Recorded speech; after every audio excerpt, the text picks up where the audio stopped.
الحمد للہ رب العالمین والصلاة والسلام علی سید الانبیاء والمرسلین اما بعد فاعوذ باللہ من الشیطان الرجیم بسم اللہ الرحمن الرحیم۔ آج ہم سیرت مصطفیٰ صلی اللہ تعالی علیہ وآلہ وسلم کتاب کے صفحہ نمبر 48 سے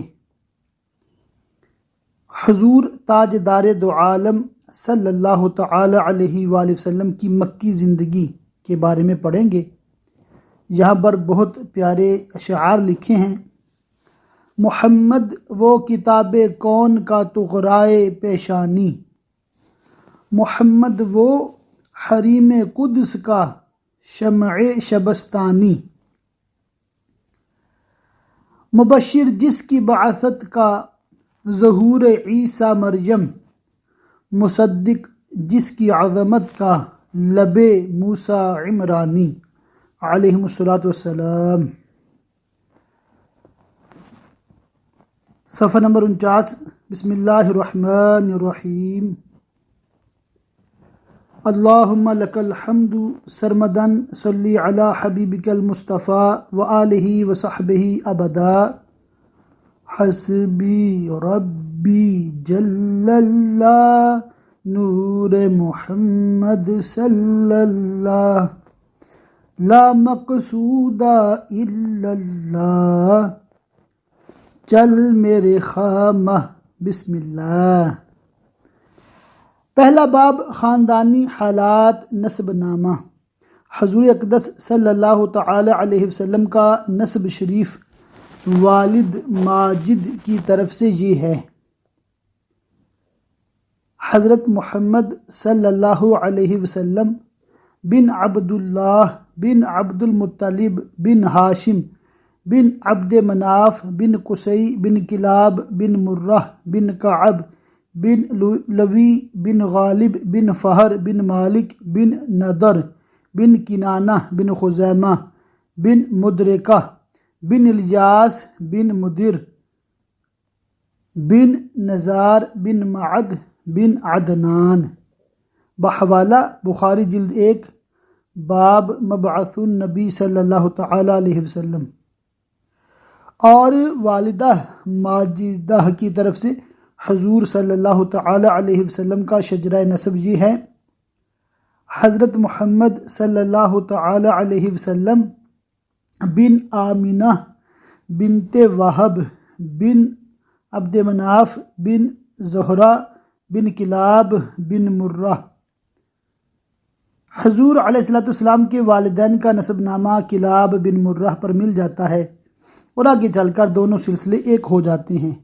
عدنان تک آپ کا نسب نامہ صحیح سندوں کے ساتھ با اتفاق کے مورخین ثابت ہے۔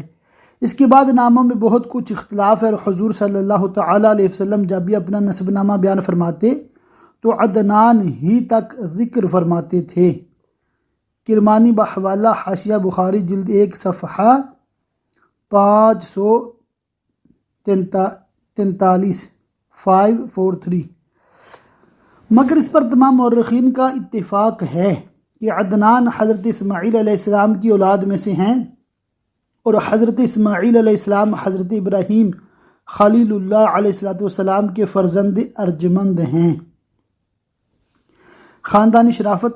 حضور اکرم صلی اللہ تعالی علیہ وسلم کا خاندان و نسب نجابت و شرافت میں تمام دنیا کے خاندانوں سے اشرف و اعلیٰ ہے، اور یہ وہ حقیقت ہے کہ آپ صلی اللہ تعالی علیہ وسلم کے بعد ترین دشمن کفار مکہ بھی کبھی اس کا انکار نہ کر سکے۔ چنانچہ حضرت ابو سفیان نے جب وہ کفر کی حالت میں تھے بادشاہ روم ہرقل کے بھرے دربار میں اس حقیقت کا اقرار کیا کہ ہوا فینا ذو نسب، یعنی نبی صلی اللہ تعالی علیہ وسلم عالی خاندان ہیں، بحوالہ بخاری جلد 1 صفحہ 4۔ حالانکہ اس وقت وہ آپ صلی اللہ تعالی علیہ وسلم کے بدترین دشمن تھے اور چاہتے تھے کہ اگر ذرا بھی کوئی گنجائش ملے تو آپ صلی اللہ تعالی علیہ وسلم کی ذات پاک پر کوئی عیب لگا کر بادشاہ روم کی نظروں سے آپ کا وقار گرا دیں۔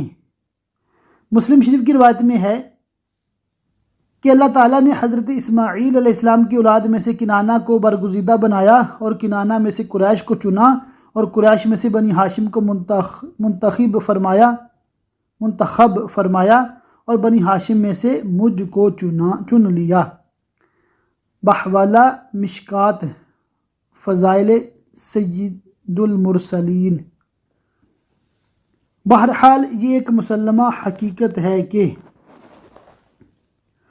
لہن نسب العالی فلیسا کمثلہ حسیب نصیب منعم متکرم، یعنی حضور انور صلی اللہ تعالی علیہ وسلم کا خاندان اس قدر بلند مرتبہ ہے کہ کوئی بھی حسب و نسب والا اور نعمت و بزرگی والا آپ صلی اللہ تعالی علیہ وسلم کی مثل نہیں ہے۔ قریش حضور اقدس صلی اللہ تعالی علیہ وسلم کی خاندان نبوت میں سبھی حضرات اپنی گونا گوں خصوصیات کی وجہ سے بڑے نامی گرامی ہیں، مگر چند ہستیاں ایسی ہیں جو آسمان فضل و کمال پر چاند تارے بن کر چمکے۔ ان باکمالوں میں سے فہر بن مالک بھی ہیں، ان کا لقب قریش ہے اور ان کی اولاد قریشی یا قریش کہلاتی ہے۔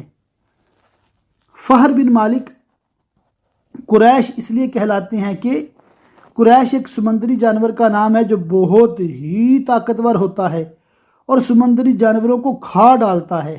یہ تمام جانوروں پر ہمیشہ غالب ہی رہتا ہے، کبھی مغلوب نہیں ہوتا۔ چونکہ فہر بن مالک اپنی شجاعت اور خدا داد طاقت کی بنا پر تمام قبائل عرب پر غالب تھے، اس لیے تمام اہل عرب ان کو قریش کے لقب سے پکارنے لگے۔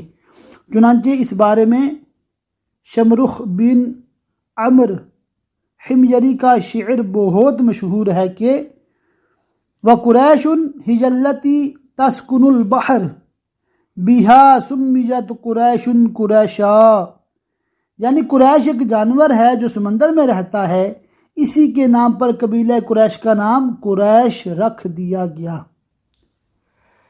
زرقانی علی المواہب جلد 1 صفحہ 76 کے حوالے سے یہ شعر درج کیا گیا۔ حضور صلی اللہ تعالی علیہ وسلم کے ماں باپ دونوں کا سلسلہ نسب فہر بن مالک سے ملتا ہے، اس لیے حضور اکرم صلی اللہ تعالی علیہ وسلم ماں باپ دونوں کی طرف سے قریشی ہیں۔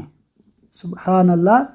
تو آج ہم نے سیرت کی کتاب سے لفظ قریش کا معنی بھی جانا اور یہ بھی جانا کہ یہ قریش حضرت فہر بن مالک ان کا لقب تھا، ان کا ٹائٹل تھا، اور یہ بھی جانا کہ اللہ کی رحمت سے وہ کس قدر بہادر اور طاقتور تھے۔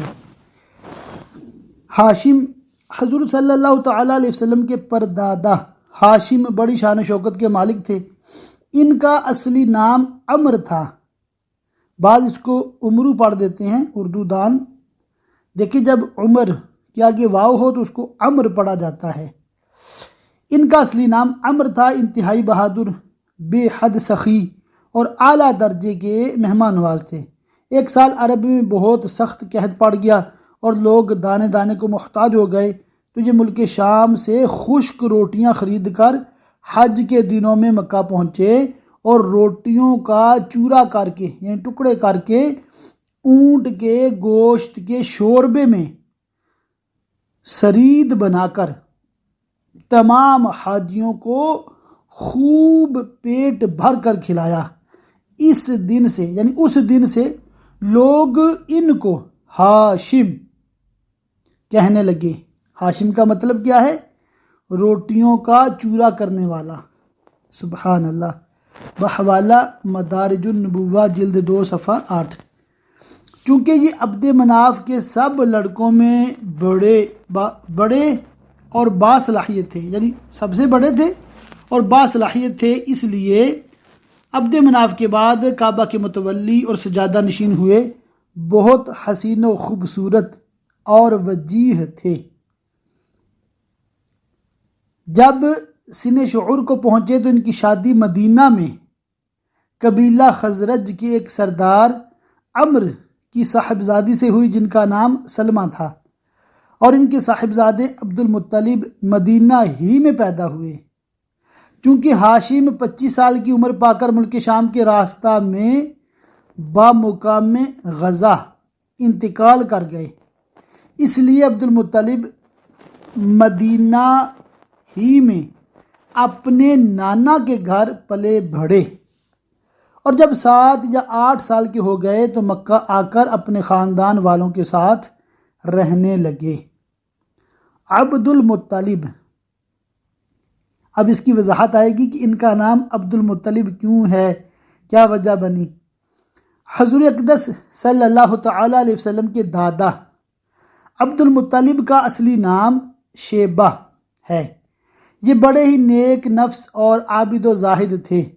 غار حرا میں کھانا پانی ساتھ لے کر جاتے اور کئی دنوں تک لگاتار خدا عزوجل کی عبادت میں مصروف رہتے۔ رمضان شریف کے مہینے میں اکثر غار حرا میں اعتکاف کیا کرتے تھے اور خدا عزوجل کے دھیان میں گوشہ نشین رہا کرتے تھے۔ رسول اللہ صلی اللہ تعالی علیہ وسلم کا نور نبوت ان کی پیشانی میں چمکتا تھا اور ان کے بدن سے مشک کی خوشبو آتی تھی۔ اہل عرب خصوصاً قریش کو ان سے بڑی عقیدت تھی۔ مکہ والوں پر جب کوئی مصیبت آتی یا قحط پڑ جاتا تو لوگ عبد المطلب کو ساتھ لے کر پہاڑ پر چڑھ جاتے اور بارگاہ خداوندی میں ان کو وسیلہ بنا کر دعا مانگتے تھے تو دعا مقبول ہو جاتی تھی۔ یہ لڑکیوں کو زندہ درگور کرنے سے لوگوں کو بڑی سختی کے ساتھ روکتے تھے اور چور کا ہاتھ کاٹ ڈالتے تھے۔ اپنے دسترخوان سے پرندوں کو بھی کھلایا کرتے تھے، اس لیے ان کا لقب مطعم الطیر، پرندوں کو کھلانے والا ہے۔ شراب اور زنا کو حرام جانتے تھے اور عقیدہ کے لحاظ سے موحد تھے، یعنی کہ اللہ تعالیٰ کو ایک ماننے والے تھے۔ زمزم شریف کا کنواں جو بالکل پٹ گیا تھا، آپ ہی نے اس کو نئے سرے سے کھدوا کر درست کیا اور لوگوں کو آب زمزم سے سیراب کیا۔ آپ بھی کعبہ کے متولی اور سجادہ نشین ہوئے۔ اصحاب فیل کا واقعہ آپ ہی کے وقت میں پیش آیا۔ 120 برس کی عمر میں آپ کی وفات ہوئی۔ بحوالہ زرقانی علی المواہب جلد 1 صفحہ 72۔ یہاں پر عبد المطلب کے انہوں نے معنی بیان نہیں کیا۔ اصل میں یہ ہوا تھا کہ جب عبد المطلب کے والد صاحب کا انتقال ہو گیا تو یہ مدینہ میں تھے، تو ان کے چچا آئے تھے جن کا نام تھا مطلب۔ وہ مدینہ آئے اور انہوں نے ان کو ساتھ لیا اور مکہ روانہ ہو گئے۔ تو ان کا نام شیبہ اس لیے پڑا تھا کہ جب یہ پیدا ہوئے تو ان کے چند بال سفید تھے، سر کے چند بال سفید تھے، اس لیے ان کو شیبہ کہا جاتا ہے۔ تو مطلب کے ساتھ یہ تھے تو لوگوں نے پوچھا یہ کون ہیں، تو انہوں نے کہہ دیا کہ یہ میرے غلام ہیں، تو ان کا نام پڑ گیا عبد المطلب، یعنی کہ مطلب کے عبد، ان کے غلام، تو اس نسبت سے ہی مشہور ہوئے۔ اصل نام آپ نے پہلے جانا اور اس کی وجہ میں نے ابھی عرض کر دی۔ اصحاب فیل کا واقعہ حضور اکرم صلی اللہ تعالی علیہ وسلم کی پیدائش سے صرف 55 دن پہلے یمن کا بادشاہ ابرہہ ہاتھیوں کی فوج لے کر کعبہ ڈھانے کے لیے مکہ پر حملہ آور ہوا تھا۔ اس کا سبب یہ تھا کہ ابرہہ نے یمن کی دارالسلطنت صنعاء میں ایک بہت ہی شاندار اور عالی شان گرجا گھر بنایا اور یہ کوشش کرنے لگا کہ عرب کے لوگ بجائے خانہ کعبہ کے یمن آ کر اس گرجا گھر کا حج کیا کریں۔ جب مکہ والوں کو یہ معلوم ہوا تو قبیلہ کنانہ کا ایک شخص غیظ و غضب میں جل بھن کر یمن گیا اور وہاں کے گرجا گھر میں پاخانہ پھر کر اس کو نجاست سے لت پت کر دیا۔ جب ابرہہ نے یہ واقعہ سنا تو وہ طیش میں آپے سے باہر ہو گیا اور خانہ کعبہ کو ڈھانے کے لیے ہاتھیوں کی فوج لے کر مکہ پر حملہ کر دیا اور اس کی فوج کے اگلے دستانے مکہ والوں کے تمام اونٹوں اور دوسرے مویشیوں کو چھین لیا۔ اس میں 200 یا 400 اونٹ عبد المطلب کے بھی تھے۔ بحوالہ زرقانی جلد 1 صفحہ 85۔ عبد المطلب کو اس واقعہ سے بڑا رنج پہنچا، چنانچہ آپ اس معاملہ میں گفتگو کرنے کے لیے اس کے لشکر میں تشریف لے گئے۔ جب ابرہہ کو معلوم ہوا کہ قریش کا سردار اس سے ملاقات کرنے کے لیے آیا ہے تو اس نے آپ کو اپنے خیمے میں بلا لیا، اور جب عبد المطلب کو دیکھا کہ ایک بلند قامت، رعب دار اور نہایت ہی حسین و جمیل آدمی ہیں جن کی پیشانی پر نور نبوت کا جاہ و جلال چمک رہا ہے، تو صورت دیکھتے ہی ابرہہ مرعوب ہو گیا اور بے اختیار تخت شاہی سے اتر کر آپ کی تعظیم و تکریم کے لیے کھڑا ہو گیا اور اپنے برابر بٹھا کر دریافت کیا کہ کہیے سردار قریش، یہاں آپ کی تشریف آوری کا کیا مقصد ہے؟ عبد المطلب نے جواب دیا کہ ہمارے اونٹ اور بکریاں وغیرہ جو آپ کے لشکر کے سپاہی ہانک لائے ہیں، آپ ان سب مویشیوں کو ہمارے سپرد کر دیجئے۔ یہ سن کر ابرہہ نے کہا کہ اے سردار قریش، میں تو یہ سمجھتا تھا کہ آپ بہت ہی حوصلہ مند اور شاندار آدمی ہیں، مگر آپ نے مجھ سے اپنے اونٹوں کا سوال کر کے میری نظروں میں اپنا وقار کم کر دیا۔ اونٹ اور بکری کی حقیقت ہی کیا ہے؟ میں تو آپ کے کعبہ کو توڑ پھوڑ کر برباد کرنے کے لیے آیا ہوں، آپ نے اس کے بارے میں کوئی گفتگو نہیں کی۔ عبد المطلب نے کہا کہ مجھے تو اپنے اونٹوں سے مطلب ہے، کعبہ میرا گھر نہیں ہے بلکہ وہ خدا کا گھر ہے، وہ خود اپنے گھر کو بچا لے گا، مجھے کعبہ کی ذرا بھی فکر نہیں ہے۔ یہ سن کر ابرہہ اپنے فرعونی لہجہ میں کہنے لگا کہ اے سردار مکہ، سن لیجئے، میں کعبہ کو ڈھا کر اس کی اینٹ سے اینٹ بجا دوں گا اور روئے زمین سے اس کا نام و نشان مٹا دوں گا، کیونکہ مکہ والوں نے میرے گرجا گھر کی بڑی بے حرمتی کی ہے، اس لیے میں اس کا انتقام لینے کے لیے کعبہ کو مسمار کر دینا ضروری سمجھتا ہوں۔ عبد المطلب نے فرمایا کہ پھر آپ جانیں اور خدا جانے، میں آپ سے سفارش کرنے والا کون؟ اس گفتگو کے بعد ابرہہ نے تمام جانوروں کو واپس کر دینے کا حکم دے دیا اور عبد المطلب تمام اونٹوں اور بکریوں کو ساتھ لے کر اپنے گھر چلے آئے اور مکہ والوں سے فرمایا کہ تم لوگ اپنے اپنے مال مویشیوں کو لے کر مکہ سے باہر نکل جاؤ اور پہاڑوں کی چوٹیوں پر چڑھ کر اور دروں میں چھپ کر پناہ لو۔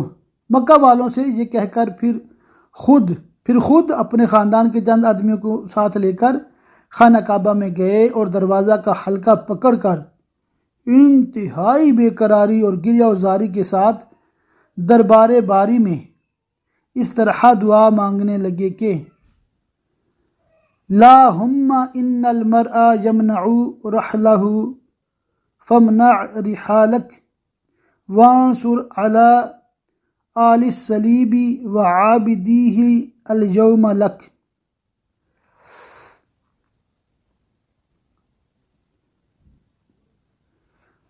اے اللہ، بے شک ہر شخص اپنے اپنے گھر کی حفاظت کرتا ہے، لہذا تو بھی اپنے گھر کی حفاظت فرما اور سلیب والوں اور سلیب کے پجاریوں کے مقابلہ میں اپنے اطاعت شیاروں کی مدد فرما۔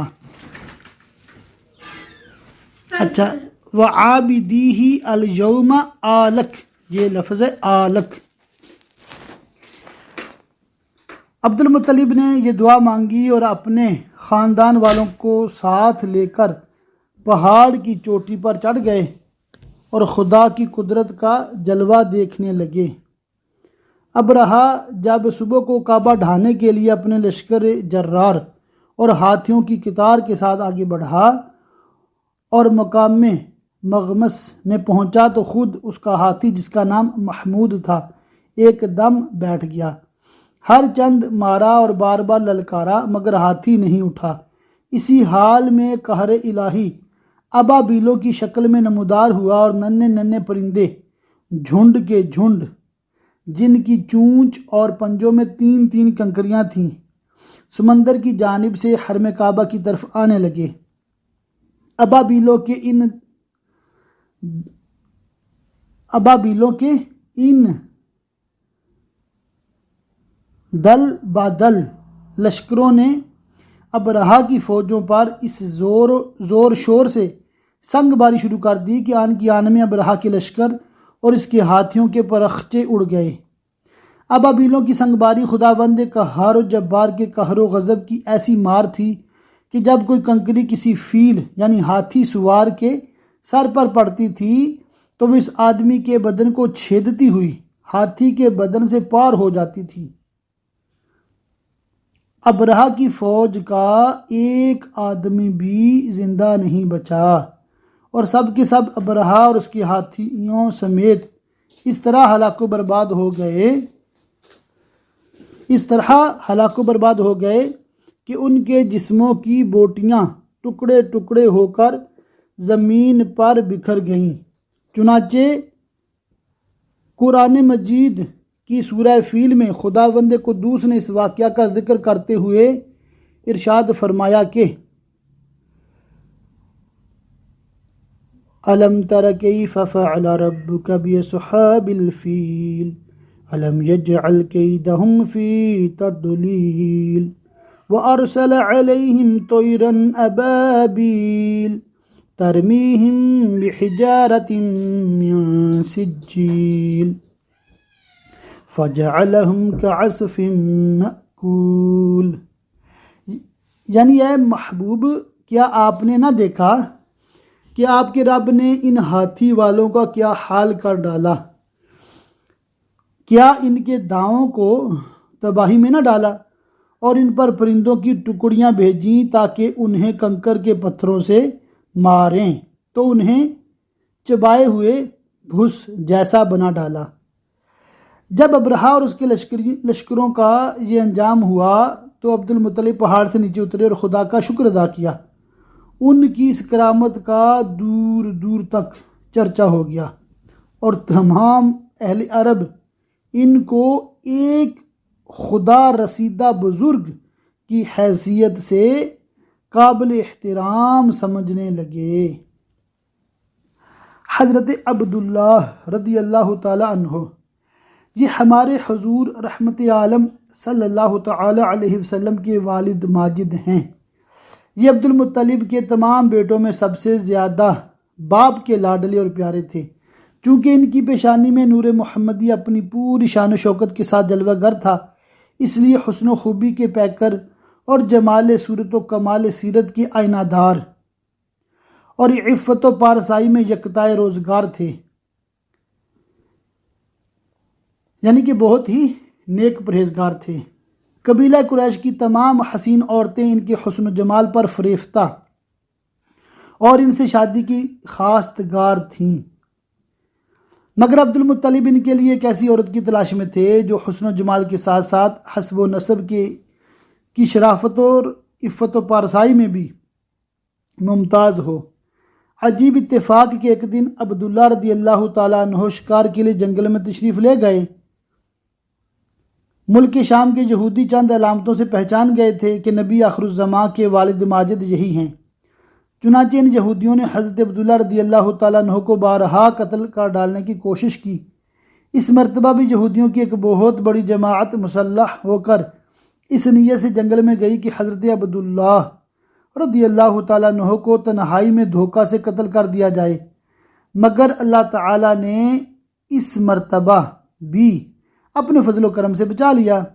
عالم غیب سے چند ایسے سوار اچانک نمودار ہوئے جو اس دنیا کے لوگوں سے کوئی مشابہت نہیں رکھتے تھے۔ ان سواروں نے آ کر یہودیوں کو مار بگایا اور حضرت عبداللہ رضی اللہ تعالیٰ عنہ کو بحفاظت ان کے مکان تک پہنچا دیا۔ وہب بن مناف بھی اس دن جنگل میں تھے اور انہوں نے اپنی آنکھوں سے یہ سب کچھ دیکھا، اس لیے ان کو حضرت عبداللہ رضی اللہ تعالیٰ عنہ سے بے انتہا محبت و عقیدت پیدا ہو گئی اور گھر آ کر یہ عزم کر لیا کہ میں اپنی نور نظر حضرت آمینہ رضی اللہ تعالیٰ عنہا کی شادی حضرت عبداللہ رضی اللہ تعالیٰ عنہ ہی سے کروں گا۔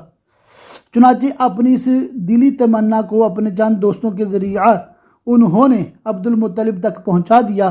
خدا کی شان کہ عبد المطلب اپنے نور نظر حضرت عبداللہ رضی اللہ تعالیٰ عنہ کے لیے جیسی دلہن کی تلاش میں تھے، وہ ساری خوبیاں حضرت آمنہ رضی اللہ تعالیٰ عنہا بنت وہب میں موجود تھیں۔ عبد المطلب نے اس رشتہ کو خوشی خوشی منظور کر لیا۔ چنانچہ 24 سال کی عمر میں حضرت عبداللہ رضی اللہ تعالیٰ عنہ کا حضرت بی بی آمنہ رضی اللہ تعالیٰ عنہا سے نکاح ہو گیا، اور نور محمدی حضرت عبداللہ رضی اللہ تعالیٰ عنہ سے منتقل ہو کر حضرت بی بی آمنہ رضی اللہ تعالیٰ عنہ کے شکم اطہر میں جلوہ گر ہو گیا۔ اور جب حمل شریف کو 2 مہینے پورے ہو گئے تو عبد المطلب نے حضرت عبداللہ رضی اللہ تعالیٰ عنہ کو کھجوریں لینے کے لیے مدینہ بھیجا یا تجارت کے لیے ملک شام روانہ کیا۔ وہاں سے واپس لوٹتے ہوئے مدینہ میں اپنے والد کے ننہال بنو عدی بن نجار میں 1 ماہ بیمار رہ کر 25 برس کی عمر میں وفات پا گئے اور وہیں دار نابغہ میں مدفون ہوئے۔ بحوالہ زرقانی علی المواہب جلد 1 صفحہ 101 اور مدارج النبوہ جلد 2 صفحہ 14۔ قافلہ والوں نے جب مکہ واپس آ کر عبد المطلب کو حضرت عبداللہ رضی اللہ تعالیٰ عنہ کی بیماری کا حال سنایا تو انہوں نے خبرگیری کے لیے اپنے سب سے بڑے لڑکے حارث کو مدینہ بھیجا۔ ان کے مدینہ پہنچنے سے قبل ہی حضرت عبداللہ رضی اللہ تعالیٰ عنہ راہی ملک بقا ہو چکے تھے۔ حارث نے مکہ واپس آ کر جب وفات کی خبر سنائی تو سارا گھر ماتم کدہ بن گیا اور بنو ہاشم کے ہر گھر میں ماتم برپا ہو گیا۔ خود حضرت آمنہ رضی اللہ تعالیٰ عنہ نے اپنے مرحوم شوہر کا ایسا پر درد مرثیہ کہا کہ جس کو سن کر آج بھی دل درد سے بھر جاتا ہے۔ روایت ہے کہ حضرت عبداللہ رضی اللہ تعالیٰ عنہ کی وفات پر فرشتوں نے غمگین ہو کر بڑی حسرت کے ساتھ یہ کہا کہ الہی عز و جل تیرا نبی یتیم ہو گیا۔ حضرت حق نے فرمایا کیا ہوا؟ میں اس کا حامی و حافظ ہوں۔ بحوالہ مدارج النبوہ جلد 2 صفحہ 14۔ حضرت عبداللہ رضی اللہ تعالیٰ عنہ کا ترکہ ایک لونڈی ام ایمن جس کا نام برکہ تھا، کچھ اونٹ کچھ بکریاں تھیں۔ یہ سب ترکہ حضور سرور عالم صلی اللہ تعالی علیہ وسلم کو ملا۔ ام ایمن بچپن میں حضور اقدس صلی اللہ تعالی علیہ وسلم کی دیکھ بھال کرتی تھیں، کھلاتی، کپڑا پہناتی، پرورش کی پوری ضروریات مہیا کرتی۔ اس لیے حضور اقدس صلی اللہ تعالی علیہ وسلم تمام عمر ام ایمن کی دل جوئی فرماتے رہے۔ اپنے محبوب و متبنہ یعنی منہ بولے بیٹے غلام حضرت زید بن حارثہ رضی اللہ تعالیٰ عنہ سے ان کا نکاح کر دیا اور ان کے شکم سے حضرت اسامہ رضی اللہ تعالیٰ عنہ پیدا ہوئے۔ عامہ کتب سیجر یعنی کہ سیرت کی عام کتابوں میں یہ بات لکھی ہوئی ہے۔ یہی آج کی گفتگو کو مکمل کرتے ہیں۔ صفحہ نمبر 60 کا فرسٹ ہاف تک۔ سبحان اللہ، اس میں کچھ سمجھانے والی چیزیں تو زیادہ نہیں تھیں، الفاظ بھی ماشاءاللہ مناسب تھے، زیادہ مشکل نہیں تھے، تو اس لیے میں پڑھتا گیا اور الحمدللہ رب العالمین آپ نے بھی نوٹ کیا ہوگا کئی چیزوں کی طرف توجہ نہیں تھی، کئی چیزوں کی طرف مطلب پہلے بھی پڑھی نہیں تھی، سمجھے بات کو، تو آج الحمدللہ وہ فریش ہوئی ہیں، ریفریش ہوئی ہیں۔ تو اسی طرح جب ہم ان کتابوں کو، تفسیر کو، حدیث کو، فقہ کو، تصوف کو، سیرت کو پڑھتے پڑھاتے رہیں گے نا تو اللہ کی رحمت سے ابھی ہمارے 2 ہفتے مکمل ہوئے ہیں، جب ہمارے 2 سال مکمل ہوں گے تو مطلب آپ امیجن کریں، سوچیں کہ کس قدر علم دین کا خزانہ لاجواب ہمارے ہاتھ آئے گا۔ اللہ تعالیٰ آپ کو، مجھے، سب کو استقامت دے اور ہمیں یہ کتابیں علماء اہل سنت کی لکھی ہوئی بار بار پڑھنے کی، دوسروں کو پڑھانے کی، سکھانے کی توفیق رفیق مرحمت فرمائے، اور ہمیں پیارے آقا صلی اللہ علیہ وآلہ وسلم کی اسوہ حسنہ پر چلائے۔ آمین آمین آمین۔